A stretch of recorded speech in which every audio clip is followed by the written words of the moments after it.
Ọlọ́run ṣọ́ Ọlọ́run kan lọ nǹkan tó ṣẹlẹ̀ ni pé ok ẹ sọ wa. Assalamu alaikum. Wa alaikum salam. Sọ sí ọ̀rọ̀ ìgbàdé nípa ọ̀rẹ́ yìí sọ sọ́rọ̀ kì í sọ́lọ́mọ̀ nìkan ó lórí pé wọ́n máa bẹ̀rẹ̀ program rárá wọ́n á ti fún ní rules tó gáàjì kò ṣe ìgbìlọ̀ ọ̀fẹ́ anything bí program bá ṣe lọ kí ẹni pé kọ́ńtà ló platform sọ̀rọ̀ sí ẹ̀ kó má fẹ́ anything. àníkàn ní mo sọ̀rọ̀ ní wọ́n ẹ̀ kó má fẹ́ anything tí a bá ti rí moderator bá ti bí tí ẹni pé kọ́ńtà ló platform ṣe tó má dá sí program rárá tó má dá sí debate rárá àbọ̀rọ̀ mi ní láàrin Nah. ó jẹ́ nǹkan ní Ta ló kún wa lọ́wọ́ ẹ ṣeun sá. Wa alaikum salam tó sọ. Ẹ káalẹ́ sá. Islam knowledge jẹ́jọ́ ẹ máa bọ̀ lókè Islam knowledge ẹ máa sọ lọ. Mo kàn fẹ́ sọ lórí nǹkan tí sísítà mi sọ àti uncle tí wọ́n ṣe sọ̀rọ̀ tó not too long ago. Àkọ́kọ́ nígbà tẹ́lẹ̀ sọ́dọ̀ Ọba Solomon, I think it was on Tuesday or Wednesday. Ó dà kí mo sọ lórí life of Islamic knowledge as well pé nǹkan tí mo notice ni pé tí wọ́n bá fẹ́ explain a day, àwọn people you understand bó ṣe ń compile a day together. So I think you first of all need to educate them how bó ṣe compile a day together so that one might understand.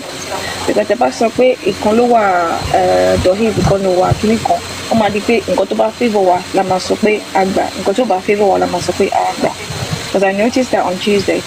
And secondly, when that guy Kiloko Ezekiel or whatever his name is, don't sọ pé the first question tó béèrè lọ́wọ́ yín, which is the only question tó béèrè throughout the day, tó sọ pé ibi tí ẹran jẹ nínú tẹran jẹ why n pé bọ́lá ti mọ̀ nínú Quran. But understand pé at the time the Quran had not been compiled yet. It was written somewhere. I don't understand pé kò ṣe pé bẹ́ẹ̀ ni pé ó ní pé wọ́n ti kọ́. Mo rí pé gbogbo àwọn tó ń try láti dáhùn ọ̀rọ̀ yìí níjọ́ Tuesday didn't understand what he's saying because they're saying pé ó ní bọ́lá ti máa rí nínú Quran, ní bọ́lá ti máa rí nínú Quran. Tẹ́ran bá ti jẹ́ ṣé kọ́ lọ gbálẹ̀ because I don't think you understand. So ètò election ní láti first of all jẹ́ kí I understand and we were saying pé wọ́n lọ kọ́ on a sheet but at that time kò tí ì sí paper so why would you now say they wrote you on a sheet? Debi tó ní láti wo ọpọlọ ẹ nìyẹn pé ọmọ tẹ bá ṣá no more I trust you náà pé tẹ bá máa dáhùn question ẹ máa ní láti first of all school them but you need to let them understand they were written somewhere ẹ̀rẹ́ dẹ̀ ti jẹ́ so why would ṣe máa wà nínú Quran when it was never part of the Quran. Exactly. It was that is what I want to hear. It was never part of the Quran. So I'm on so tí a bá rí any of our brothers as well tí a bá fẹ́ lọ bẹ̀rẹ̀ question I know they're going to try and frustrate you. Expect. But kí ni nǹkan tá a fi lọ ní pé kí ni nǹkan tẹ́ tiẹ̀ ní gan. Ẹ wo the first point tí wọ́n mú jáde the very first point tó jáde ní pé ànábì ní ó wà ní Al-Qur'an ká máa fi ọmọ kéékèèké.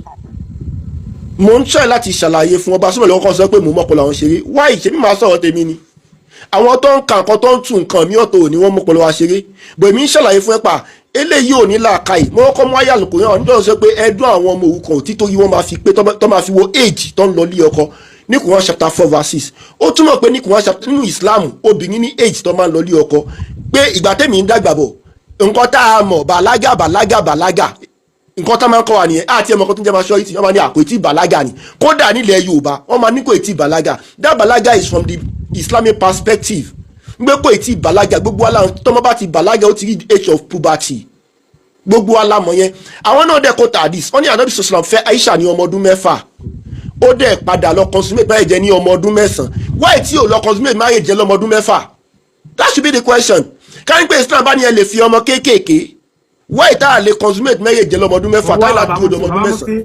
bóyá kẹ́ drop kẹ́ request okay mo I'm going.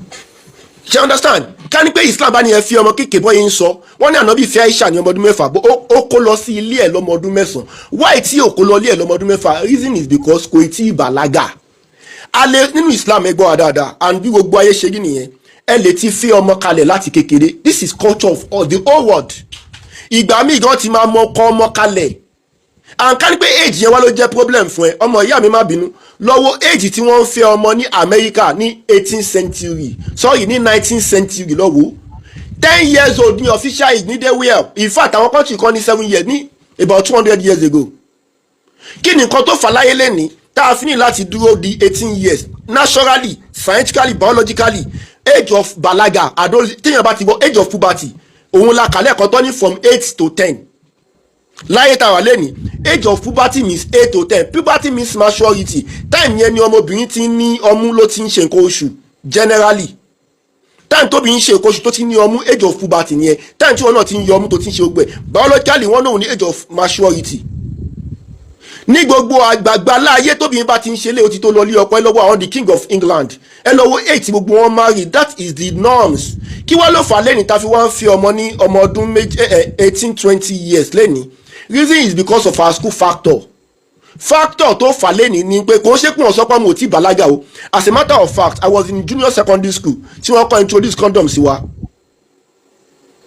I went to school in Lagos. I was born in Lagos. I was in junior secondary school and I was about 14 years tí wọ́n kọ́ introduce condom fún wa àtọkùnrin àtobìnrin náà fún ní condom ní school public school wọ́n sọ pé gbà pé play safe ó mi pé àwọn náà mọ̀ pé at that age a ti lè máa lo condom bó ká má ti marry ni àwọn people yìí tó ń sọ pé no ẹ má jẹ́ kọ́ ọmọ fẹ́ra wọn ọ̀sẹ̀ kọ́ ọmọ má ní sexual intercourse ẹ lọ wo statistics ní America àwọn ọmọ 12 years old ti ń bímọ àwọn ọmọ 13 years ti ń bímọ wọ́n lè bára wọn sùn bọ́ ọ̀pọ̀ gbọ́dọ̀ marry ni nǹkan táwọn ń sọ nìyẹn and the factor tó fà lẹ́ni tó fi choose 18 years láyé tá wà lẹ́ni was nothing but because of the school factor tẹ́ bá bí ọmọ ní ẹ bá bí ọmọ ọdún méjì ó fi rà then ọmọ ẹ wọ crèche ó lò 4 years ó jáde nursery and primary ó bọ́ sí primary school 6 years ó di 10 years junior secondary school senior secondary school di another 6 years that is approximately 18 years 18 years sí pé nǹkan tó fi calculate ẹ̀ nìyẹn lẹ́yìn tẹ́ bá rí ọmọbìnrin tó ti lọ́mú tó ti bàlágà tẹ́ bá sọ pé ẹ fẹ́ nǹkan táwọn èèyàn sì máa sọ náà ni wípé ó sì ń school lọ́wọ́ wọn ò sọ pé ètí tó má rí o wọn ni ó sì ń kàwé lọ́wọ́ ṣó máa ṣe sùúrù fún ó mì pé nǹkan tó fà á tó fi kéèjì yẹn fi pẹ́ láyé tàwa lẹ́nìí òun nítorí school ṣé wáyé ní about 200 years ago ká tó wá sọ 1000 plus years ago kò tí sí school so ní gbogbo àgbálá ayé ló ti ń ṣe bẹ́ẹ̀ ní Delaware mo sọ fún ilẹ̀ kan pé ní Delaware by the age of 7 wọ́n ní pé obìnrin gbúdọ̀ ti máa yọ gbúdọ̀ sí ọlé ọkọ ní 200 years ago Delaware ò kì í ṣe ìlú Islam o ní àwọn European countries ìtó pẹ́ jù ní 10 years old ní 200 years ago reason ni pé kò tí sí school kẹ wọ́n fi máa lo standard àná yẹn kí wọ́n máa lo standard pẹ̀lú tèmi ajẹ́pọ̀gì ẹni yẹn ti kó sódò àbígbẹ́ ti yí lórí you understand. wá mufti ni o ta ni àbí orúkọ mufti Diyar. mufti Diyar mufti ẹ jáde padà kẹ́ tún wọlé padà kẹ́ send request so ó mi pé ẹni yẹn ò understand ìmọ̀ jìnnà sí ẹni yẹn number 1 yẹn number 2 òun ni pé ṣé Aisha nìkan ni anabi Muhammad fẹ́ ni Aisha ní kókó là anabi fẹ́ anabi Muhammad sitra kó tó fẹ́ Aisha ó ti fẹ́ Khadija radiyallahu anha ó fi oríṣiríṣi àwọn obìnrin kódà àwọn tó ti jẹ́ opó ayé àtọ́ wá ń sọ in question yẹn kò sọ ń pa ọmọ kékeré ó ń sọ pa àwọn obìnrin kan tí ó jẹ́ pé ṣẹ́rí ẹ̀jẹ̀ ń sọ̀kan fún yín nípa amenorrhea ni nǹkan kan tó máa ń ṣẹlẹ̀ tó yẹ pé obìnrin tó yẹ kó ti ṣe nǹkan oṣù kò ṣe nǹkan oṣù àkọ́kọ́ ó lè jẹ́ ó late wọ́n pè ní primary ó late bóyá gbogbo nǹkan tó yẹ kó wà lára obìnrin ti dá obìnrin àmọ́ kò tí ì ṣe nǹkan oṣù at that time tẹ́ bá dẹ̀ bá sùn ó lè bímọ gbọ́ kò tí ì máa ṣe nǹkan oṣù number 1 nìyẹn number 2 òun ní pé kò ní ṣe nǹkan oṣù rárá àwọn obìnrin kan wà láyé lẹ́ni tí wọ́n ṣe nǹkan oṣù rárá Ọlọ́run wá ń ṣàlàyé fún wa wípé tó bá pé irú obìnrin yẹn ni wọ́n fẹ́ báwo ló ṣe bóyá ẹ wá fẹ́ divorce báwo lẹ́ ṣe òun ní pé ẹ dúró fún 3 months do you understand that ẹ dúró fún àwọn wá ní ọmọ kékeré mo dẹ̀ fi wọ̀nyí máa fi wọ̀nyí lẹ́ẹ̀kan sí nísìn tó ẹ̀yin èèyàn ò lè rí pé nǹkan táwọn àfáà wá ń sọ pa àwọn people yìí bó ṣe rí gẹ́lẹ́ nìyẹn don't know stop going to ẹni tó bá fẹ́ lọ kọ́ ìmọ̀ lọ́dún ó gbọ́dọ̀ jẹ́ tó nímọ̀ kó ṣe tó lo emotion àti blackmail you don't have to be using blackmailing or emotion láti prove point you don't need that just need what you only need your senses máa gbé sórí skin ẹ̀yin gbogbo ẹ̀yin tẹ́ ń wò mí Al-Qur'an lélẹ̀ Quran chapter 4 ẹ̀yin inú ẹ̀ṣin lẹ́yìn verse 6 ẹ wo Ọlọ́run sọ age of consent ó wà nínú Islam òun lélẹ̀ Ọlọ́run ní and test the orphans ẹ máa dún àwọn ọmọ orúkọ wò nípa kí nìyẹn nípa property tí bàbá wọn fi lẹ̀ nìyẹn o in their abilities until they reach marriageable age tekbir Ọlọ́run ní ẹ máa dán àwọn ọmọ òrukàn wò ẹ wò bóyá làákà ìwọ̀n ti pé tó máa fi wọ éèjì tí yàn máa ń lọ lé ọkọ ó túmọ̀ pé nínú Islam a ní nǹkan tó ń pè ní éèjì tí yàn máa ń lọ lé ọkọ òun là ń pè ní age of puberty age of puberty ó mi pé aya yìí sìn ó ṣàlàyé wípé téèyàn bá ti wọ age of puberty kò tí ì lè lọ ní ọkọ ó mi pé a gbọ́dọ̀ reach age kan nínú Islam kéèyàn tó lọ ní ọkọ. So when you now start saying something ridiculous as this and people are listening to you and àwọn kan tún wá gbàgbọ́ ní 21st century ó mi pé we do not have future. So kí ọ̀nà kó ṣe dáadáa fún wa. Amin ya Allah. Jazakumullah khair. Ẹ ṣe ọ̀gá Sheikh Josmi. Ṣáàní kankan nínú àwọn afáwa tí wọ́n ṣe fẹ́ bá a sọ̀rọ̀ because we are inching towards puberty. This is the beginning of everything. Ibẹ̀ yẹn ló ti bẹ̀rẹ̀ sí ní kálòlò. Ibẹ̀ yẹn ni wọ́n ti bẹ̀rẹ̀ sí ní ṣèbàjẹ́. Ẹ lọ mú hadith tí wọ́n ti ń sọ̀rọ̀ wípé yarkabuna tí ò síbi kankan nínú èdè Lárúbáwá tí wọ́n ti lò fún ìbásùn ẹ̀ ń túmọ̀ ẹ̀ sí ìbásùn ìbálòpọ̀. Ohun tí mo fẹ́ ká achieve lálẹ́ ìgangan nípa achieve ẹjọ́ ẹni sọ̀rọ̀ ẹjẹ́ kí n lánàá. Kọ́ sọ̀rọ̀ tán. So ohun tí mo fẹ́ ká achieve lálẹ́ achieve díẹ̀ nínú ẹ̀ which is ohun tí wọ́n ń sọ yẹn kí wọ́n gbé wá fún proper scrutiny àti Abdul Malik inú wa àti nǹkan kan gbé àwọn nǹkan yẹn ká wá ká analyze àmọ́ ń pọ́ bá Solomon àmọ́ pé lórí burúkú ẹ̀dá ni kò dàrú sí mi mo láwọn videos ẹ̀ lọ́wọ́ àwọn eléyìí tí mo rí fúnra mi àwọn eléyìí tí àwọn èèyàn share pẹ̀lú mi nínú àwọn nǹkan bá Solomon mo mọ̀ ṣóyé kí ló dé tó fi dé wípé káwọn people yìí sọ̀rọ̀ ó yọ gbogbo wa gbogbo ẹ̀yin ọmọ mùsùlùmí gbogbo bí tẹ́ bá ti pàdé ọba Solomon láyé ẹ block ẹ gbé ṣépè ni gbogbo bí tẹ́ bá ti rí MS bàbá ẹ block ẹ gbé ṣépè ni ṣó ti yé ẹ máa wá sọ fún àwọn ní ẹ̀kọ́ kan tẹ́ bá ara wọn tí wọ́n ń tẹ̀lé ohun tẹ́ ẹ máa sọ fún wọn ni wípé tí wọ́n bá bí wọn dá àwọn tẹ́ ẹ̀ tí block nínú wọn pé kí wọ́n máa bọ̀ wá sí page àwọn mùsùlùmí pẹ̀lú ògo Ọlọ́run mo ti stop láti máa ṣe live púpọ̀ láti láṣẹ torí pé mi ìráyè níṣì pẹ̀lú ògo Ọlọ́run lọ́dún yìí a máa up live wọn gbogbo kankan tó bá láyà nínú wọn tó bá lè wá sí state tí nǹkankan yé tó wá against Islam kán máa kó bọ̀ wá sí page wa pẹ̀lú ògo Ọlọ́run máa go live regularly ó kéré ju ẹ̀kan lọ́sẹ̀ máa go live níṣì pẹ̀lú yọ̀ǹda Ọlọ́run ẹ̀yin afáwa tẹ wà ń bí Naqibul Abrar ìyálóde King Josmi ẹ jẹ́ kí n check bóyá Sheikh Alagosi ti wà ń bí because ó yẹ kájọ wà lókè ni ó láwọn mashayikh lóríṣiríṣi mi ilé rántí ẹni brother Islamic knowledge ni ó láwọn mashayikh lọ́lọ́kan òjọ̀kan àwọn àpá tó yẹ kó yẹ kí wọ́n wà ní tó jẹ́ kó yẹ kí wọ́n wà níbí pẹ̀lú wa mùsùlùmí mo fẹ́ kẹ́ di nǹkan kan mú lọ lálẹ́ one final thing tí máa sọ lórí ọ̀rọ̀ ìfọ̀ náà kí n tó pass stage sáwọn àfà òun ni gbogbo ẹni bá tẹ̀lé MS bàbá ẹ bá ṣe nínú consequence ẹ o mo dẹ̀ sọ gbangba níta gbangba níjó òní ni mo ti sọ ọba táwa ń sin anígbàgbọ́ náà àgbépamọ́ MS bàbá ò ní ka ọdún kan tí ó fi dẹni táyé ò ní gbúrò mọ́ torí pé ti rí àwọn àfà tí wọ́n jẹ́ olóògùn tí wọ́n máa ń kó oògùn káàkiri lọ́dọ̀ yín torí pé ti rí àwọn àfà tó jẹ́ pé celebrity àfà ni wọ́n káyé mọ̀ wọn ni wọ́n mọ̀ ó ti jẹ́ kẹ́ ẹ máa rí pé kò sáṣẹ nínú Al-Qur'an mọ́ kò sí àṣẹ nínú ọ̀rọ̀ ẹni bá dúró ti Ọlọ́run ọba mọ́ MS bàbá mo tún sọ gbangba lálẹ́ ẹ̀kọ́ lẹ̀ ó máa parí máyé lára o àwọn kan bẹ àìmọ̀ kan ló ń dààmú wọn a máa tọrọ kọ́lọ́run ọba ó fọ̀nà mọ́ wọn ni àwọn kan bẹ wọ́n mọ tí wọ́n ń ṣe tó bá ṣe pé n tí ń ṣe ò bá yé ẹ rí i pé yóò farabalẹ̀ lálẹ́ yóò dúró yóò dáhùn àwọn ìbéèrè ṣùgbọ́n rú eléyìí ó ti wá bínú Ọlọ́run ọba adẹ̀rí gbogbo àwọn tó bá tẹ̀lé ẹkún wọn pọ̀ kò sí kankan nínú wọn tí ò ní di ẹni yẹ̀yẹ́ kọ́dún yìí tó. promise wọn pé ìjọba ọ̀run wà àlìjánà wà tó bá ń ṣe Islam wọ́n máa rí Ọlọ́run wọ́n ṣe gbá wọ́n ṣàwò. now nígbà tá a fẹ́ wá sọ fún wọn sí wípé ẹ̀sìn Islam yìí kọ́ wọ́n fẹ́ wá fi gba ilẹ̀ bàbá wọn yín ni o ẹ̀sìn Islam yìí kọ́ apá ènìyàn ni wọ́n o ẹ̀sìn Islam yìí kọ́ oníjìbìtì ni wọ́n o. now ibi tí wọ́n fẹ́ wá padà sí yẹn èhìn rere wo la máa sọ fún wọn nípa ibi táwọn fẹ́ padà sí ìyẹn àwọn ọmọ wa tó ti sọnù yẹn tó fẹ́ wá padà wá sílé yẹn ṣé a máa sọ fún wọn wípé tẹ́ bá ti padà wá sílé ẹ kàn jókòó síbì kan ẹ má ṣe kankan o ẹ kàn jókòó síbì kan ẹ lọ máa bọ̀ Bàtálá o ẹ kàn jókòó síbì kan o ẹ má gbàdúrà kankan o ẹ sáà wà ẹ má lo ọpọlọ yín nìkan o kí la fẹ́ máa sọ fún wọn. Ọba Solomon mi ò ní wá yín tì àṣẹ ẹ ní parẹ́ máyé o ẹ dẹ̀ ní fojú sunkún àwọn ọmọ yín.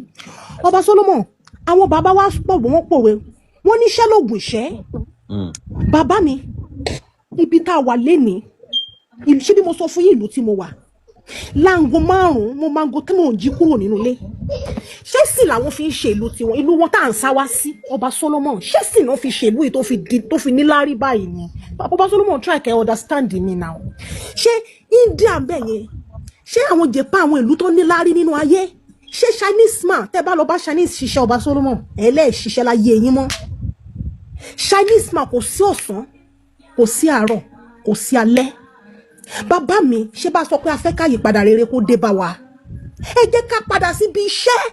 ok Àwọn ní bàbá pọ́ìntì wa kan ní pọ́ìntì kan ni wípé ìwà ẹ̀sùn wa ni wípé ẹ fi ẹ̀sìn sílẹ̀ ẹ ẹ lọ padà máa sẹ́nu ṣiṣẹ́ iṣẹ́. ẹ fọ Ọlọ́run ò gbẹ́sìn lẹ́yìn lọ́wọ́ ẹ lọ máa ṣiṣẹ́ ẹ lọ máa ok ṣiṣẹ́. aláàjì Iṣẹ́ ṣe ti gbọ́ lògùn ọkọ̀ tó ń sọ iṣẹ́. fún yín báyìí. Ẹ lọ mo ní ṣiṣẹ́. ìbéèrè kan ni. Gbogbo àwọn àti gẹ́ẹ̀tì pọ́ìntì yín báyìí mà àti gẹ́ẹ̀tì pọ́ìntì yín. bàbá mi òkú á kú àwọn àfa àgbọ inú morúkọ agbọ ti kú yọ òkú á kú inú gbogbo yín á máa dùn. ẹ ò ní ìdí àti bú wọn ṣe ẹ à ń ṣe amendment yẹn ó ti tó mọ̀. ọba ẹjọ ẹ jẹ́ kí n sọ̀rọ̀. alájẹ sheik hold on mò ń bọ̀ lọ́dọ̀ yín. alájì náà ó yá wọ́n ní ká fi ẹ̀sìn sílẹ̀ ká lọ máa ṣiṣẹ́ kí lè rí sí i wọn ò ní ká wọn sọ pé ká padà síṣẹ̀ sí. bẹ́ẹ̀ ni mo ní ìbéèrè kan fún wọn. ok ìlú wo lẹ̀ ń gbé mà? pẹ̀lú ìlú tí mo gbé ìlú tí mo gbé mo sọ fún yín. ó dáa èmi fẹ́ sọ nǹkan kan fún yín. iṣẹ́ là ń ṣe níbí yìí. ẹni sùúrù èmi fẹ́ sọ nǹkan kan fún yín. mo ti travel to bí 12 countries. ṣóyè yín kò sí ìlú kan tẹ́ ẹ dé tẹ́ ẹ̀ ní bẹ́lẹ́sìn bẹ́ẹ̀ ọ̀kan nìyẹn. ẹlẹ́ẹ̀kejì òun ni pé bí wọn jẹ́ mùsùlùmí wọn jẹ́ India tí ń bọ̀rìṣà bí wọn jẹ́ India wọn sá máa bọ nǹkan kan ìyẹn nílùú wọn. now mo wá fẹ́ fi nǹkan kan yé yín pé tẹ́ ẹ bá ní ká máa ṣiṣẹ́ ẹ jọ sáà ṣiṣẹ́ nàìjíríà tá a wà yìí sáà ṣiṣẹ́ ojoojúmọ́ là ń ṣiṣẹ́ ọ̀kan nìyẹn. ẹlẹ́ẹ̀kejì wá ni pé bá ọ̀tọ̀ láàyè iṣẹ́ ọ̀tọ̀ láàyè ẹ̀sìn ní tó fa ẹ̀sìn ni pé mo fẹ́ rọrùn wọ̀ mi ò rọrùn wọ̀ ò ní pọ́blẹ́mù tá a ní lórí ẹ̀sìn. so ìtẹ́yìn wá ń sọ fún wa nísìnyí ni pé ṣé iṣẹ́ máa gbé wọ wọ̀jọba ọ̀run ni ìbéèrè mi nìyẹn. kàbí ẹ̀yin ò gbàgbọ́ nínú ìjọba ọ̀run. àbẹ yóò ó yá asector ẹ dáhùn. bàbá mi like I said mi ní wáyé tí ẹ ṣeun alájì ẹ ṣe mo dúpẹ́. tẹ́ bá sọ wípé ìjọba ọ̀run wà pé tá a bá kú tán ọba Solomon ẹ jọ̀ọ́ ẹ gbọ́ question dáadáa ẹni tó mọ ibi tí a bá kú tán wọ́n mọ ibi tá à ń lọ ipe ibì kan wà tá a máa lọ káwọ́ sẹ́yìn tí wọ́n máa béèrè pé báwo la ṣe lólé ayé wa àbí kí n tó lè gbàgbọ́ ẹ bá mi béèrè lọ́wọ́ aláàjì pé níbo ni mo ti ń bọ̀. bóyá aláàjì ẹ dáhùn. ẹni tó bá mọ ibi tí ń bá kú tán tó mọ ibi tí mò ń lọ ó gbúdọ̀ ṣàlàyé ibi tí mo ti ń bọ̀ fún mi. bẹ́ẹ̀ni ṣé bó mọ ibi tí mò ń lọ tí ń bá kú tán o gbúdọ̀ mọ ibi tí mo ti ń bọ̀ aláàjì ẹ̀yẹn sọ ibi tẹ́ bá ti sọ ibi tí mo ti ń bọ̀ fún mi ọdún oṣù mẹ́sàn-án tí mo lò nínú ìyá mi alukurani tí mo kà tó prepare mi fún ayé tí mò ń gbé lọ́wọ́lọ́wọ́ yìí àáfàá tó kírun fún mi tó sọ fún mi pé ilé ayé tó ń lọ yìí o ẹ jẹ́ kí n dáhùn ẹni sùúrù ẹ jẹ́ n gbé question mi kalẹ̀ kẹ́ ẹ understand oṣù mẹ́sàn-án tí mo lò nínú ìyá mi ẹ máa sọ ìwé tí mo kà tó prepare mi fún ayé tí mò ń lò yìí tó sọ fún mi pé máa jẹ ìyà kí n tó jíṣẹ́ o ojú mi máa rí o máa ń ṣiṣẹ́ ni o ẹ wá sọ àáfàá tó kírun fún mi àbí àáfàá tó ṣàlàyé fún mi bí ìrìn àjò mi ṣe máa rí nínú ayé nínú ikú ìyá mi fún oṣù mẹ́sàn-án yẹn tẹ́ bá ti lè ṣàlàyé yẹn fún mi ẹ wá sọ màá wá gbà pé òkè tí n bá kú tán lóòótọ́ ẹ mọ ibi tí mò ń lọ ẹ ṣeun. question tẹ́ ẹ béèrè ni pé ibo lẹ ti ń bọ̀. bẹ́ẹ̀ni. ibi tẹ́ ti ń bọ̀ òun ni ibi tí Adam àti ìyá ńlá wa wà o ibi tí wọ́n ti kọ́kọ́ dá wọn sí ibẹ̀ la ti ń bọ̀. ṣe an evidence ti. ibẹ̀ la ti ń bọ̀ gbogbo ẹni sùúrù sà ẹni evidence wípé ibi tí èmi àtẹ̀yìn ti ń bọ̀ ní Ádámù àti Àwáwò ti ń bọ̀. bẹ́ẹ̀ ni sà torí pé. inú ikú wo náà dá Ádámù sí. ẹ ṣe torí pé ibẹ̀ ni ibi tí ìjẹ́ èèyàn àkọ́kọ́ ti wáyé sẹ́yìn pé èèyàn ní èèyàn lèmi náà sẹ́yìn gbọ́ sà. sẹ́yìn pé bí èmi ṣe wá sáyé àti bí Ádámù ṣe wá sáyé. màá dáhùn débẹ̀ màá dáhùn ló débẹ̀ sà màá dáhùn débẹ̀ ṣé rí èèyàn ní yín báyìí èèyàn lèmi náà. bẹ́ẹ̀ni. now so bí Ọlọ́run ṣe dá Adam àti Eve ó dá wọn gẹ́gẹ́ bíi pé àwọn èèyàn àkọ́kọ́ rè ṣé ẹ mọ̀ pé àwọn ni Ọlọ́run pàṣẹ fún pé kán máa lọ sórí ilẹ̀ kan lọ bí sí kán lọ rẹ̀ sí. nígbà tí Ọlọ́run pàṣẹ fún wọn pé kán lọ máa bí sí kán lọ máa rẹ̀ sí ìtàn pọ̀ bẹ́ẹ̀ mi ìfẹ́ lọ bẹ̀ ni pé kán lọ máa rẹ̀ sí ṣé ẹ mọ̀ pé nígbà tí wọ́n wà nínú ọgbà Eden tí a máa ń sọ pé wọ́n jẹ apple wọ́n ṣe gbà ṣé ẹ mọ̀ pé wọ́n súnmọ́ra wọn ni sà. kó tó wá di pé. ok kí lẹ ẹ sọ̀rọ̀ ẹ tó padà sọ kọtẹ sọǹsì. tẹ́ ẹ mọ̀ pé nínú ọgbà Eden tí wọ́n wà tẹ́ ẹ mọ̀ pé àwọn méjèèjì kì í ṣe pé wọ́n súnmọ́ra wọn ni apple tá a sọ. kì í ṣe pé bí wọ́n jẹ èso irọ́ wọ́n súnmọ́ra wọn ni. Àlùkùránì wo ló sọ bẹ́ẹ̀ sà? Màá débẹ̀. Ẹ jẹ́ kí n yanjú question àkọ́kọ́ yẹn. No. Ẹ gbọ́dọ̀ kọjá ibẹ̀ because tẹ́ bá kọjá ibẹ̀ kò ní yé wa. Ṣé Àlùkùránì ló sọ nàbẹ̀yìn lẹ sọ bẹ́ẹ̀? Èmi kọ́ mo sọ bẹ́ẹ̀. Ṣé Àlùkùránì ló sọ? Ìtumọ̀. Bàbá bí Àlùkùránì ló sọ. Bẹ́ẹ̀ ni. Báàsì wo sà? Màá ṣí fún wa bọ́ ẹ̀ sájẹ̀ sọ̀rọ̀ mi tọ́. So ṣe rí ẹ má sọ̀rọ̀ yín lọ. ibi tí wọ́n ti ń bọ̀ yẹn, ibi tí èèyàn àkọ́kọ́ ti ń bọ̀, ibẹ̀ náà làwa ti ń bọ̀. Tẹ́ ẹ̀ bá wá gbà mí gbọ́ pé bẹ̀ la ti ń bọ̀. Ibi tí bàbá kálukú wa tó fi hàn wá pé bẹ̀ nílé bàbá wa, ibẹ̀ náà là ń pè lé bàbá wa dàárọ̀ yìí o. Ọmọ àlè ò mọ̀ pọ́ máa lè lòun o. Àfi tán bá sọ fún. Tó sí ọ̀rọ̀ tí ẹ ń sọ yìí sí ọ̀rọ̀ tí ẹ ń sọ yìí sí ó bá nǹkan tí wọ́n máa ń béèrè ìjọsà. Ó bá mu tẹ́ ẹ bá mi fi sùúrù ṣe, ó bá mu tẹ́ ẹ bá mi fi sùúrù ṣe. Now òun ní sìn bàbá tèmi sọ pé ọmọ Ìlọrin ni mí tàbí ọmọ Iléṣà ni mí pé nídìílé Ayélabówó òun náà bí mi sí. Ṣé ẹ gẹ́ẹ̀tì bàbá mi ló sọ bẹ́ẹ̀ fún mi o. Bàbá tí yín sọ pé Èkìtì ni yín.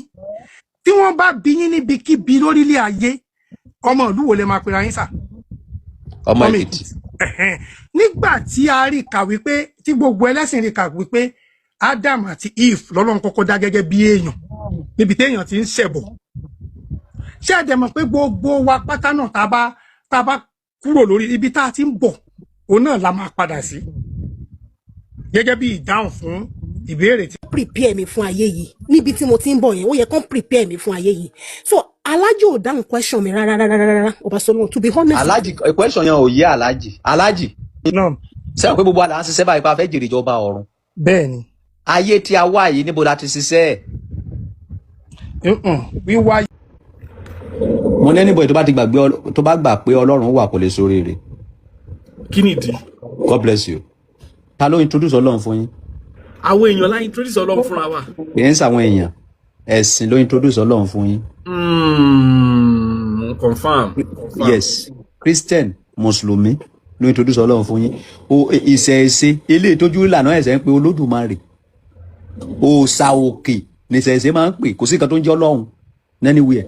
So religion ló introduce Ọlọ́run fún yín wípé ẹnìkan wà tó ń pè ní Ọlọ́run. Wow. Okay? So nígbà tí ẹ bá ti gbà wípé Ọlọ́run wà ẹ sì wà lábẹ́ religion. Yes, tó bá wọn kẹ́ máa lọ sí ṣọ́ọ̀ṣì. Tó bá sì gbà wípé Ọlọ́run wà o sì wà ní abẹ́ religion. Tó bá sì gbà wípé àdúrà máa ń gbà o sì wà lábẹ́ religion láì lọ sí ṣọ́ọ̀ṣì. Tó kò síbi tá a fẹ́ sá sí. So now ẹni tó bá mọ̀ wípé òun fẹ́ kú o nínú ẹ̀sìn tó bá fẹ́ ṣẹ̀sìn o gbọ́dọ̀ gbà wípé Ọlọ́run wà. O gbọ́dọ̀ gbà wípé àdúrà máa ń gbà.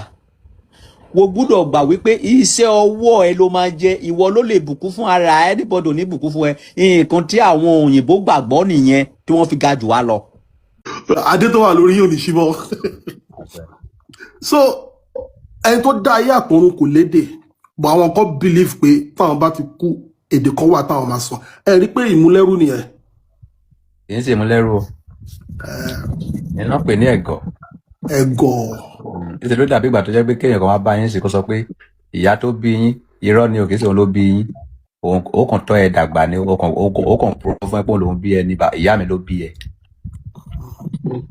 tí o mọ̀ pé ọmọ tó bá gbà bẹ́ẹ̀ ẹ̀ ó gọ̀. bẹ́ẹ̀ni. kì í ṣe pé bí wọ́n rà lẹ́rú ó gọ̀ ni. ó gọ̀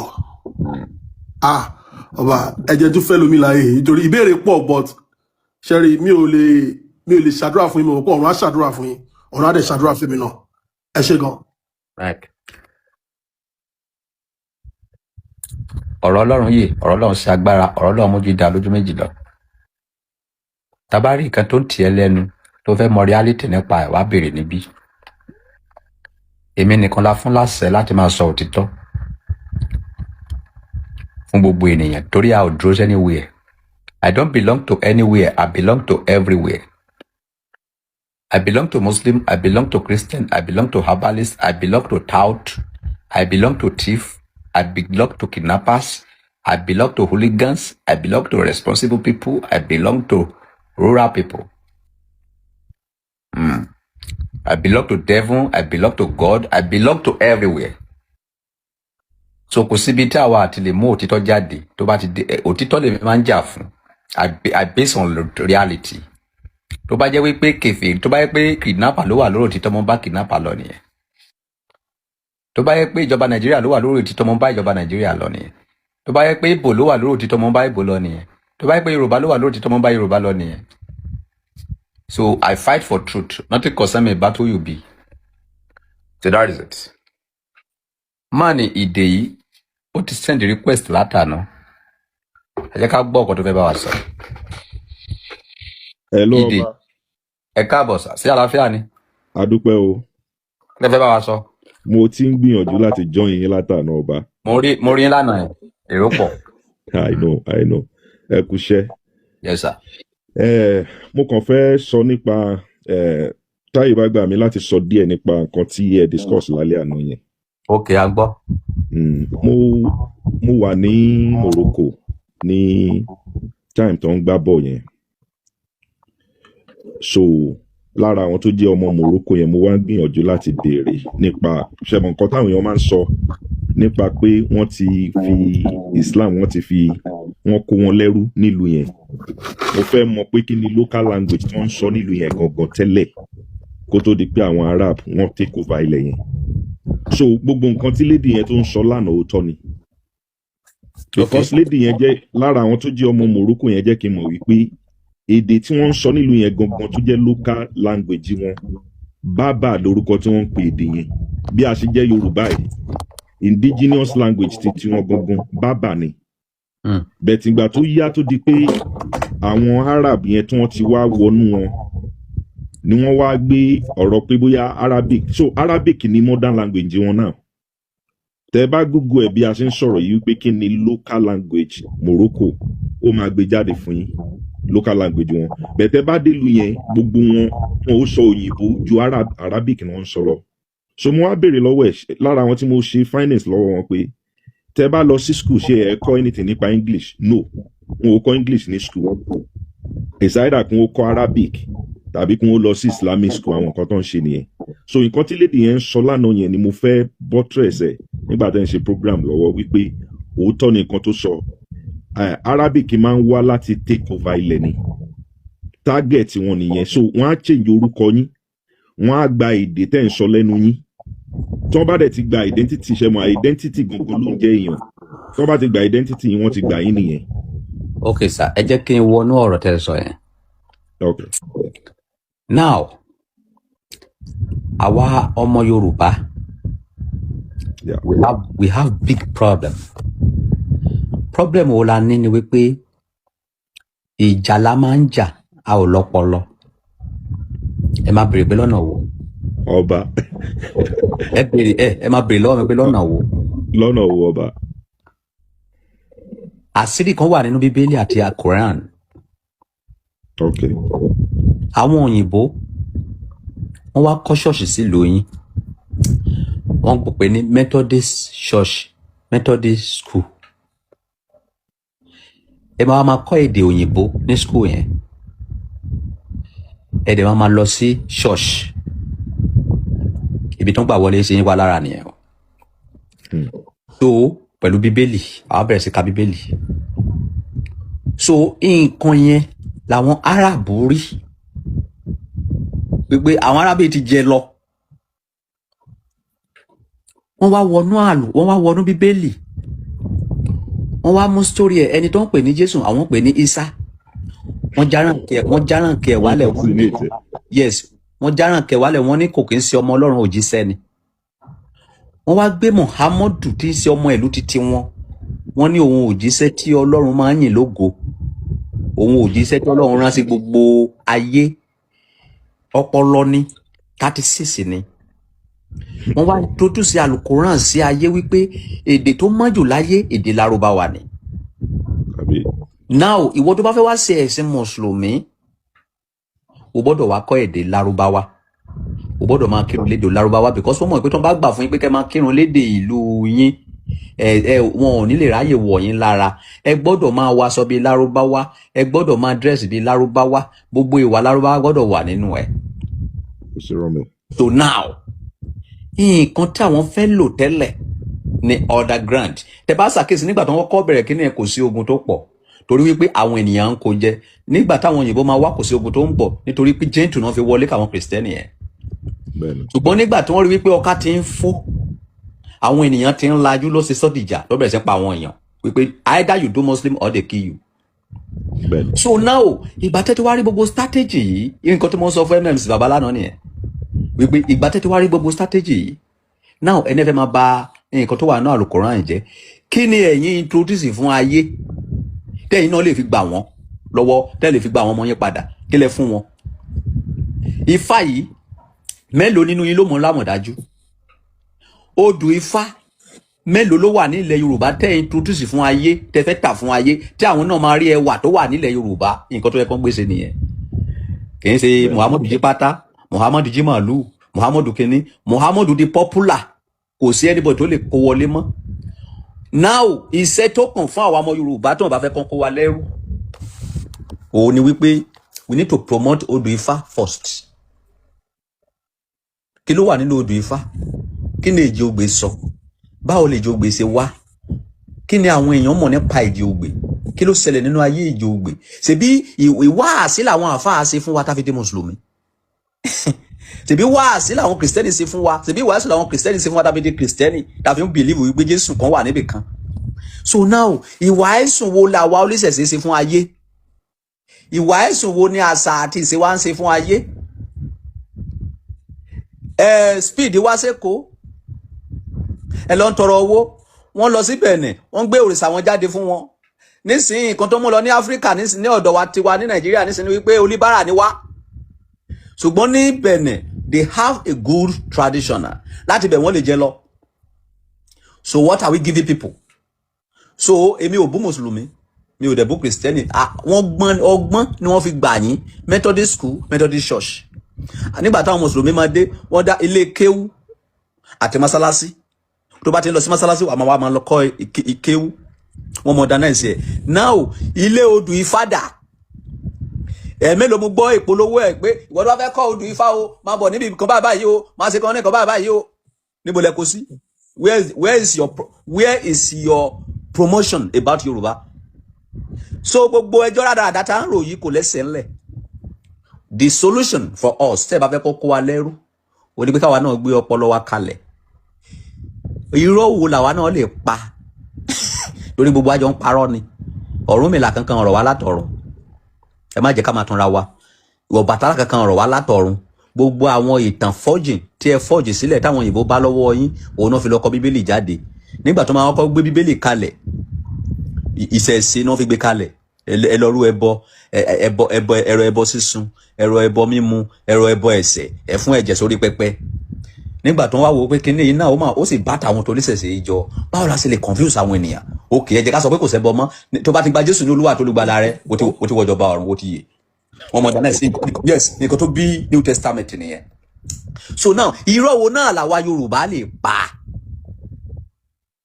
tá a máa pọ́n bí ewé bí àwọn mùsùlùmí ṣe ń jà fún Muhammadu tó mọ̀ wípé irọ́ kúnrọ́ pa irọ́ jìbìtì náà kàn síbẹ̀ tí gbogbo wọn dẹ̀ fẹ́ jà tó fẹ́ para wọn irọ́ wo náà àwa náà lè pátá lè tà fún ayé tí a máa dúró ti kíni pé reality ni sẹ́ẹ̀ ìyẹn la máa lè fi gba àwọn ọmọ wa padà gbogbo ìjà tí a ń jà yìí they will see us as a hooligans they will see us as a person that is don't have tí ò lẹ́kọ̀ọ́ wọn ò ní rí wa gẹ́gẹ́ bí pé à ń jà fún kan gidi tí anybody ò bá farabalẹ̀ gbọ́ ọ̀rọ̀ woman yẹn ó máa rí woman yẹn ní ẹni tó ní respect torí wípé àwa tó jẹ́ wípé a máa ń farabalẹ̀ gbọ́rọ̀ ènìyàn ló bá ta fẹ́ ráyè gbọ́ ayé ò ní fẹ́ gbọ́ nǹkan tó introduce fún ayé tó jẹ́ value ibi tá a ti kọ́kọ́ ní problem pa òun lọ̀rọ̀ odù Ifá nǹkan tí gbogbo wọn fi mú wa lé ní gbọ́n òun ní Bíbélì àti Quran tẹ́ bá ka àwọn Bíbélì kan wà láìtàláì ẹ lè lọ kó gbogbo òrìṣà bàbá yín kẹ́ lọ́jọ́ dànù tẹ́ bá ka àwọn verse kan nínú Al-Quran ẹ lè lọ kó gbogbo àwọn òòṣà yín kẹ́ lọ́jọ́ dànù bọ̀tẹ́ bèrè lọ́wọ́ àwọn ọmọ Yorùbá àwọn Áfíríkà wípé odù Ifá wa èèyàn mélòó ló ṣe jáde Falẹ́rẹ̀ lódù Ifá àwọn babaláwo oríṣiríṣi ló ní odù Ifá ṣé gbogbo wa pátá ṣé wọ́n ṣépè sọ wá ní wípé a ò lè conclude pọ̀ kí gbogbo wa conclude ká mú odù Ifá yọkan jáde kó jẹ́ pé odù Ifá yọkan gbogbo òyìnbó pátá wọ́n conclude lórí Bible gbogbo Bible tí. ṣe rántí ọ̀rọ̀ sí wa ń bí pé kò sí tẹ́ni kan wá ṣe nílé kọjá kan wá bògùn lọ wọ́n á underline ọ̀rọ̀ yẹn pé àtẹ bá ń sọ fún wọn pé kò sí táwa ṣe nílé kọjá kan wá bògùn lọ a jẹ́ pé ẹ̀yin gan sọ fún wa pé àwọn bàbá wa ẹ̀ ò ṣe nǹkan kan kọjá spirituality nìyẹn sà torí pé tá a bá ń sọ̀rọ̀ ìṣẹ̀ṣe ò túmọ̀ spirituality nìkan sà ọ̀pọ̀lọpọ̀ nǹkan tí àwa ń pariwo nísìnyí pé gbogbo chọ́ọ̀chì mọ́sáàsì tí kálukú lọ́ọ́ jòkó sí ẹ márùn lójúmọ́ kó lóun lọ́mọ̀ sí ẹ ṣe chọ́ọ̀chì 100 days àkílódé there are so many things tó kúnlẹ̀ táwọn bàbá ìfilẹ̀ tá a fọ́lò tá a ṣe tó lè ká ṣe. ẹ jẹ́ kí sáré bèrè pẹ́sẹ̀ kan lọ́wọ́ yín àwọn tó lọ kóra wọn jọ bóyá NNPC ni wọ́n bóyá MNPC ni wọ́n bóyá NNPC ni wọ́n tí wọ́n ní àwọn fẹ́ lé Tinubu kó lóróyè ní 2027 kí nìdí tó fi lọ ṣe bẹ́ẹ̀ ṣé torí pé wọ́n nífẹ̀ẹ́ Nàìjíríà náà fi lọ ṣe ni.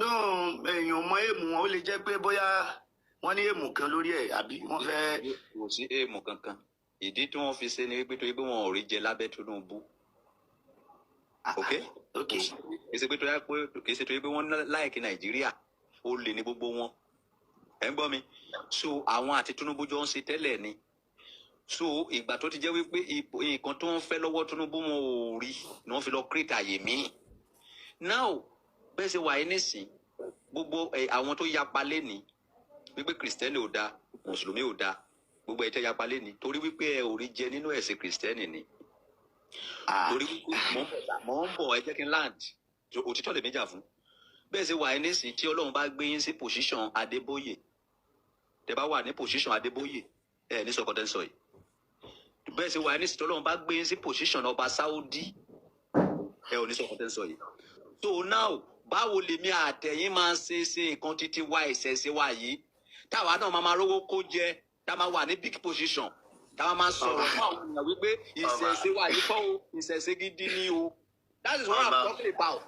Ọlọ́run ẹ̀fọ́ ni o ẹ̀fọ́ ni sá o táwọn àkọ́kọ́ náà ni pé sà ṣẹ́rẹ́ mi tí mò ń bá yín sọ̀rọ̀ yìí àfáà ni mí kó tó di pé a rí gbogbo ẹ̀ tá a gbé jáde títí dì sí nígbà tí mo dẹ̀ ṣe ń já àfáà láàyè mi nípò mi èèyàn ńlá ni mí o tí mo dẹ̀ jẹun dáadáa sókè ẹ máa gbọ́ sà tó bá jẹ́ pé.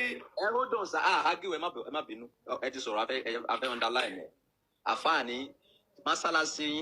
mọ́sálásí mélòó lẹ kọ́ nígbà yẹn. mọ́sálásí mélòó lẹ kọ́ ẹyọkan àbí. ẹyọkan náà ni. population mélòó lẹ ní èèyàn mélòó ló wà ń bẹ̀. àwọn èèyàn pọ̀ ń bẹ̀ o like bíi 200-250. bíi 240 bíi 2 what. 240-250. 240-250 àbí. so èèyàn mélòó orí rédíò mélòó ló ti sọ̀rọ̀ yín rí ní Nàìjíríà yìí. àìmọye èmi gangan fúnra mi ń ṣiṣẹ́ lórí TV náà nígbà yẹn. nípa àfáà yín kí wọ́n máa kí. kò sí tí mo fẹ́ lọ ṣe ń bẹ̀ kò sí. ẹ ti sẹ́ fún àwọn politician rí. rárá o. so ẹ máa tako ẹ̀sìn mùsùlùmí torí ẹ ti. pé bóyá mi tí ìró oúnjẹ jẹ ní àná. ẹ ò tí ì jẹun ẹ lè jẹun bọ̀ tẹ́ ẹ yó. tẹ bá yó níbẹ̀ tẹ bá jẹ tẹ bá kì níbẹ̀ kò possible nísìn. ta ni mo lè sọ̀rọ̀ nípa ẹ̀ náà yes Olíkìjìpá kò possible kò Olíkìjìpá kó sọ̀rọ̀ nípa mùsùlùmí láì dáa because ó jẹ́ ń bẹ̀ gidi kò possible kí ọba Ìlọrin ó sọ̀rọ̀ ẹ̀sìn mùsùlùmí láì dáa because they are eating food there big food so now gbogbo. mo fẹ́ béèrè kan lọ́wọ́ yín ni sà. gbogbo kò tá ń ṣe lé ní pátá anybody tó bá ta. mo fẹ́ béèrè nǹkan lọ́wọ́ yín ni sà ẹ má bínú sà. wọ́n gbọ́ yín. ṣé ó dìgbà tí ebi tí a bá rí nǹkan jẹ àbí tí nǹkan ò bá fẹ́ bọ̀ wá la tó lè gbé òdodo jáde ní sà. bẹ́ẹ̀ ni nǹkan tó máa ń jẹ́ kó òdodo jáde nìyẹn. tó téèyàn bá rí irọ́ níbì kan tó bá ń jẹ́ ń bẹ̀ ní ìsìn kò gbọdọ̀ gbé jáde. kò gbélé gbé jáde because ọmọ pé tóun bá gbé jáde kò ní gba sálárì má kò dẹ̀ ní rówó yẹn jẹ mọ́. mo fẹ́ bí fún yín. àwọn ọmọ tó wá fẹ́ filẹ̀ nǹkan táyé bá mo ń bọ̀ sà. tí ayé bá fẹ́ bọ̀ òun táyé bá fẹ́ bọ̀ òun ṣáyé máa fẹ́ bọ̀ àwọn ọmọ ẹ̀ náà. mo fẹ́ fún yín lẹ́sàn-án kan kí ló lè fà á tí ọkọ àtìyàwó tó máa rẹ́ tí obìnrin tí ọkọ àtìyàwó yẹn bá wá jà ó wà nínú ilé ọkùnrin yẹn kí ló tó tú àṣírí ọkọ yẹn nígbà yẹn tó jẹ́ pé ọba jẹ́ kí n sáré mẹ́kì àwọn ọ̀rọ̀ kan sà ọ̀rọ̀ díẹ̀ bíi méjì náà kí lọ́rọ̀ náà ni pé iṣẹ́ rí tá a bá ń báyé lọ ní ìgbàyé pé tá a bá ti wà òkè tèmi ti wà òkè tẹ́bí mi ti wà òkè ẹ̀wù báyé ó bá bàjẹ́ kó bàjẹ́ táyé bá pè tàwa lónìí dèdè tí wọ́n ń jẹ́ tó rò pé òun gbádùn sí òun ó lè kọjú ó lè yọ ìdá sọ́mọ ẹ̀ ṣe rí ní tá à ń sọ lórí ọ̀rọ̀ kìíní yìí èyí tó tiẹ̀ wà very important jù tó bá jẹ́ pé ó bọ́ lórí religion nìkan kálukú ẹmọjọ́ tó ń kálukú ti ń ṣe religion náà tí ò sí ṣòro ni ṣùgbọ́n tó bá ti ń bọ́ síbi pé à ń gbéṣẹ̀ rí àbọ̀ òfin wa lẹ́ẹ̀ máa lò àwa la máa invade òfin lé yín lórí wọ́n ń pe kíní kan ní jizya yẹn ni pé tí àwọn mùsùlùmí bá gba state kan gbogbo ẹni tí ò ṣe mùsùlùmí ibẹ̀ máa san tax fáwọn muslim ọmọ tá a bínú ìlú. bàbá ọ̀rọ̀ kọ́kọ́ lọ́la jọ ń sọ ilé ìgbọ́ tèmi ń sọ fún yín lélẹ́yìí kí ló fa tí ẹ̀sìn fi di wàhálà lẹ́nìí kí ló fa wàhálà sínú ẹ̀sìn gangan tẹ̀ mọ́. tó bí ẹ̀sìn ni báwo la ṣe fẹ́ mọ́ ọmọlàkejì lẹ́rú. bàbá kí ló fa wàhálà sínú ẹ̀sìn lẹ́nìí. n tó fa wàhálà sínú ẹ̀sìn. mùsùlùmí sẹ́yìn náà rí géèmù tọ́pẹ́ lálẹ́ yìí sẹ́yìn náà rí kò sẹ́ni tí ò rí pé irọ́ náà gbé wá wàláì inú mi ti ẹ̀dùn wàláì táwọn èèyàn náà fojú rí pé irọ́ làwọn kìíní ìgbé wá àwọn náà sì mọ̀ pé irọ́ làwọn gbé wá kódà irọ́ wọn ó fẹsẹ̀ múlẹ̀ pé irọ́ ni gbogbo ẹ̀yin àlùfáà àgbà ni King Justin ni Islamic knowledge ni àti bàbá tó sì kẹrin wọn gbogbo yín pátápátá ọlọ́ọ̀ba àlekẹ́ ló lè dá yín láàmú ẹ̀ ní ìmọ̀ tọ́nà ọba fún yín ọlọ́ọ̀ ní gbàkú lára yín la ilaha illallah ẹ fojú irọ́ hàn kedere gbà irọ́ kìíní mo gbà fún yín wallahi mo gbà fún yín dẹ́ni ẹ̀yìn tó jọ ẹlẹ́ẹ̀kẹta ń bẹ̀ ni pé tó bí mi nínú jù ni pé wọ́n á jẹ́ kí mùsùlùmí kankan béèrè kankan lọ́wọ́ nífa kí ló kélé yìí ọba Solomoni ọlọ́ọ̀bí yín o ìlú àbòsí tẹ̀ sí jẹ́ kí wọ́n béèrè question kankan lọ́wọ́ àwọn aláṣẹṣe tó túmọ̀ sí pé ẹ ti ní plan already ẹ ní plan ṣùgbọ́n pátáparí ẹ̀ náà wà inna jundana làwọn ọmọlọ́gọ́ lè wò.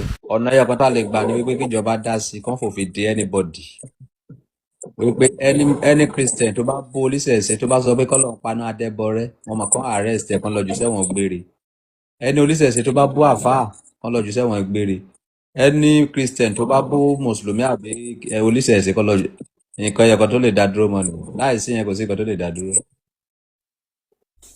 òfin nìkan la lè fi kán kàkínní yẹn dọ́bà dẹ̀ fi dékè àwọn kìrìsìtẹ́nì àti mùsùlùmí ò ní tà mọ́ torí àwọn àwọn oníṣẹ̀ṣe náà fi ń ta yín ẹ má ṣe bọ̀rìṣà ẹ bá bọ̀rìṣà níwọ̀jọba ọ̀run àwọn olè wọ́n fẹ́ fi yín powó ni o àwọn fúnra wọn ọmọ ìjọba ọ̀run o wọn ọmọ ibi tíjọba ọ̀run wà o ìwà wèrè wà nínú wọn o ìwà bàtẹ̀yànjẹ́ wà nínú wọn o nígbà tí Jésù máa bá wọn sọ̀rọ̀ ó ní ìwọ kọ́kọ́ tètè kọ́kọ́ yọ ẹ̀tì igi tí bẹ níwájú rẹ kó tún yọ tẹlòmíràn wọn yọ ẹ̀tì igi tó ń bẹ níwájú ìyàwó wọn máa gbá etí wọn ṣeré nínú yàrá ní káwọn wèrè yẹn o. ẹ má bọ̀rìṣà ẹ bá bọ̀rìṣà ẹ wọnú iná ẹ má ṣe gbá àwọn ló dẹ̀ ya wèrè jù àwọn ló lọ sílé olórìṣà jù kí sàpànà pa yín dànù. so tíjọba bá fi lè ṣe òfin yẹn pẹ́rẹ́ wọn ò ní tà mọ́ torí wọn ò ní gbọ́dọ̀ dárúkọ àwọn olórìṣà ẹ wàásùn ìfẹ́ tí bíbélì tí Jésù gbélé yín lọ́wọ́. ọba Solomon wàláì kéèyàn ní ọpọlọ ọba Solomon jẹ́ kan làákàyè rẹ̀ pé pọ̀ wọ́n ní làákàyè o pẹ̀lú ní làákàyè tẹ wá ní làákàyè tó lọ́n bùn yín làákàyè ní wàá ṣàdúrà fún yín pẹ̀lú bẹ́ẹ̀ ṣe dáadáa fún wa lánàá yẹn àdúrà yín ó gbà ìbéèrè yín ó ṣẹ ọ̀rọ̀ yín ò ní dàrú gbogbo tẹ má béèrè báyìí Olúwa ṣe fún yín ṣùgbọ́n wáyé sí pé làákàyè tèmi ni ò gbé pé ẹ ṣàbòsí ó jẹ́ pápò sílẹ̀ sí lọ́dọ̀ àwọn ẹlòmíì báyìí pé lóòótọ́ lẹ ṣe àbòsí táwọn kan sọ pé ṣàbòsí ọ̀rọ̀ yín ó dàrú ni o ń ṣe pé o báyìí pé lóòótọ́ lẹ ṣàbòsí àtúbọ̀tán alábòsí ìdá o báyìí pé lóòótọ́ lẹ ṣàbòsí àdúrà alábòsí ìgbà o báyìí pé lóòótọ́ lẹ ṣàbòsí ọ̀rọ̀ alábòsí máa ń dàrú ni o ń sọ bẹ́ẹ̀ o torí dáadáa lẹ ṣe lánàá iná sì mọ̀ pé ṣe dáadáa wọ́n ti fún ní àkáǹtì wèrè wọ́n ti fún wèrè lówó. òbò tó bá ti ń ya aṣọ wọn ti sẹ́yìn dáìsọ méjì ni kò ti sẹ́yìn àbí kí kankan ti ṣẹlẹ̀ sí rí tó jẹ́ wípé dókítà ti fi sísọ́ọ̀sì ó ti fi gé súkúsúkú compression òbò ó ti fi gé jáde that is my research what are we talking about man ní kankan ti ṣẹlẹ̀ sóbò yẹn nǹkan mẹ́ta ló lè ṣẹlẹ̀ ní kó jẹ́ wípé ó ti fi álọ̀mù fọ́ ọ̀bọ yẹn kò gba álọ̀mù mọ́ tàbí kẹ̀ ó ti bí ọmọ orí ọmọ yẹn ti tóbi jù ìkọ̀kọ̀ sáà ti pìtìpìtì ayé kan sáà ti bá òbò yẹn ná kó tó di pé ìwòsànlẹ̀ irú bẹ́ẹ̀ ṣẹlẹ̀ sí kó tó di pé òbò máa ya só pìtìpìtì kan máa ti bá òbò yẹn. Solomon olórí burúkú ẹ̀dá ni olórí burúkú ènìyàn alábòsí ni wàláhì ẹ mọ̀ gbọ́ ohun ẹ jẹ́ ń gbé yín débẹ̀ ẹ jẹ́ ń rẹ́lẹ́sìn kankan ẹ rí i pé ńgbà tí wọ́n ti gba àwọn Islamic knowledge tán ti gba kí n lọ́wọ́ kí ló kó lórí burúkú eléyìí MS Baba tí àwọn Just Smith tán ti gba lọ́wọ́ báyìí pé olè ní pé ń parọ́ pé àdìsí yẹn dọ̀ífù ni tí o bá náà dẹ̀ fojú ara rí pé dọ̀ífù ni táwa ní kó lọ gbé àdìsí ọwọ́ rẹ̀ yẹn wá pé kó gbé wá padà sójú screen pé kí o lọ gbá àdìsí yẹn wá ẹ pé báyìí náà fẹ́ sọ dariwo tán fẹ́ dàrú tán pariwo wèrè àwọn mùsùlùmí náà wà fẹ́ gbà fún wọn wọ́n fẹ́ gbà fún wọn gbà tá ti gbà lọ́wọ́ mú wọn wá fẹ́ dọ́gbọ́n wọ́n fẹ́ tó wọ́n tún béèrè question míì àwọn òdẹ fẹ́ gbà yẹn. ẹ rí i pé nígbà tí ọba Solomon jáwọn yẹn bọ́lẹ̀ kọ̀ọ̀kan ẹ rí i wípé olówó Èkó ṣe signal kan báyìí tó ṣe báyìí tẹ́ bá notice ó ṣe báyìí tó ń túmọ̀ sí wípé plan yẹn ti work plan wọn tọkulẹ̀ ní determination lè lórí ó ti ṣiṣẹ́ nítorí fẹ́ jẹ́ kó ṣẹlẹ̀ ti ṣẹlẹ̀ so always lẹ́yìn alábòsí obìnrin náà lórí lẹ́yìn tó bá fẹ́ ṣàbòsí ló yá kù obìnrin náà lórí pé wọ́n ṣàbòsí àwọn mùsùlùmí lánàá ṣùgbọ́n síbẹ̀síbẹ̀ náà gbogbo ní táwa ń ṣe à ń fojú à ń já wọn nírọ́ náà ni àwa mú olè báyìí ó wà jẹ́ ká kárí olè gbà mú.